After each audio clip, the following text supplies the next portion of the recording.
Ngicela ukubelela ababukeli. Ngicela ukuqala ngizethule nje. Mina ngisinethemba ngobese i-founder le company.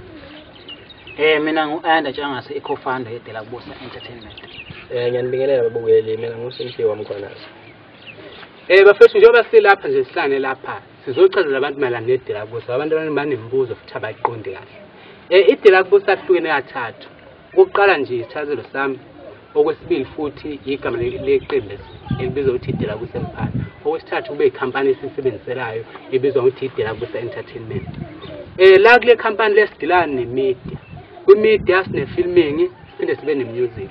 Mina-ke ngikwi-filming, sikhipha amafilimu. Ifilimu yokuqala esayikhipha ethi Kazungunani, esibili ethi Unembeza, abaxhasa kakhulu abantu. Bese kuthi ku-music ngino-Anda Tshangase no-DJ Pule. Kodwa-ke nabazoke bechaza fishane nje ukuthi bakiphi imikhakha kule mculo yabakuyo.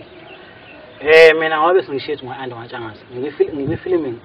Futhi ngisebenza nangofuthi kwi-filming and futhi ngibuye ku-music ngoba music kodwa angikabikho kwamanje. Kwi-filming ngenza sound engineering khona, ngisebenza kahle ngomsindo manje yangilapho. So ku-music-ke ngoba besengishitha ngikagcini kuwo kakhulu, kodwa uma sengikuwo ngizozama ukuthi abantu ngibatshele ukuthi okay sengikhona nje bese bakwazi ukuthi abantu be-updated ngolokho. Babukele, mina ngi-based kwi-music kahle kwi-DJing. Uku-DJ ngiqale uku-DJ nge-2010.